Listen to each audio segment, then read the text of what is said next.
Okay, history instructors, here's a really quick tutorial on how to add the ebook to your site. We've got this explanatory page. That's what I'm going to call it, an explanatory page that students will use to upload the ebook.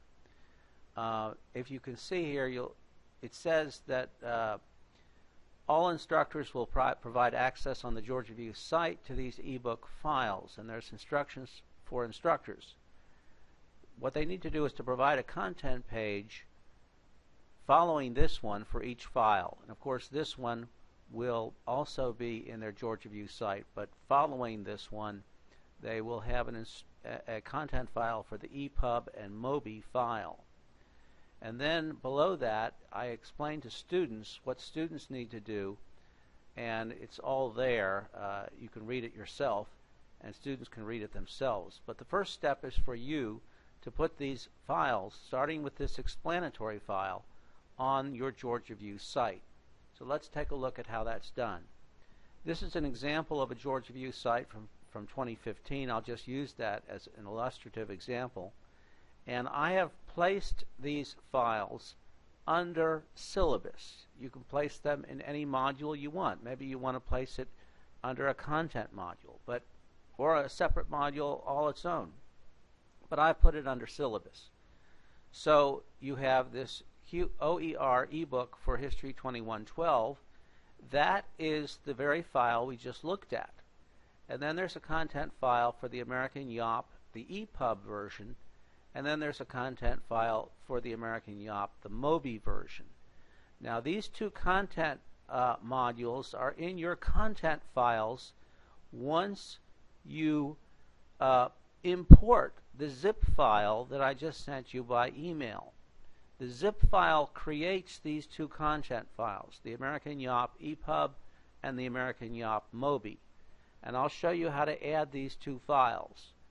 This file is the explanatory page that I just showed you at the very beginning of this video. So you provide a link to this Google Docs file, and then you follow that with these two imported files.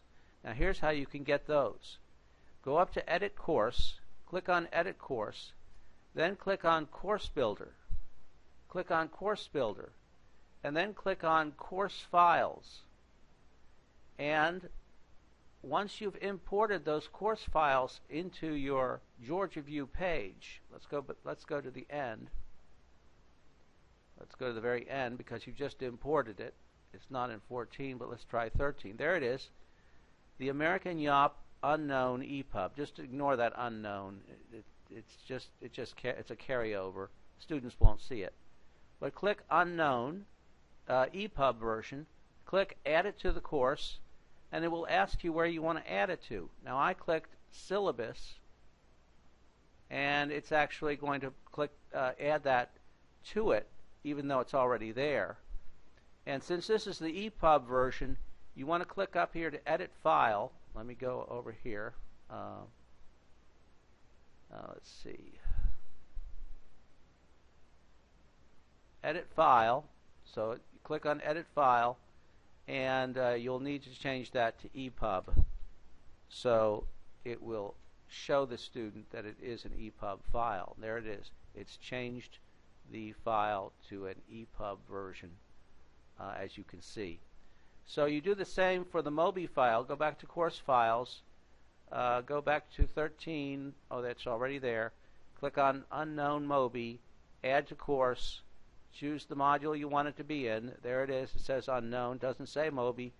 So you can just simply go up to the file here where it says Edit File, and then put MOBI.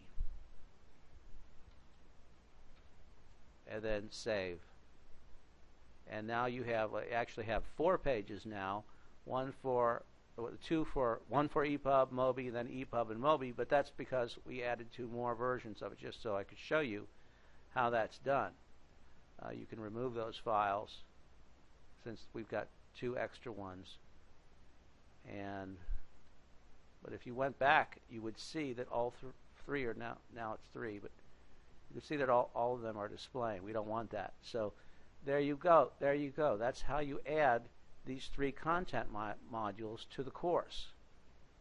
And let's carry this through one more time, so that not one more time, but let's carry this through so you can see how the students will download the file.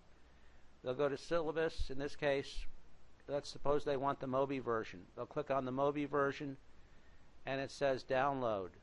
They click download, and it will download it automatically. I can see it on the lower left-hand side of the screen. I can see it downloading to my computer. It's 15 megabytes. They will then go to that file on their computer. They will double-click it, and if they have Kindle for PC or Kindle for Mac, it will automatically upload the file. And just for your incentive purposes, I will show you what the file looks like in just a second.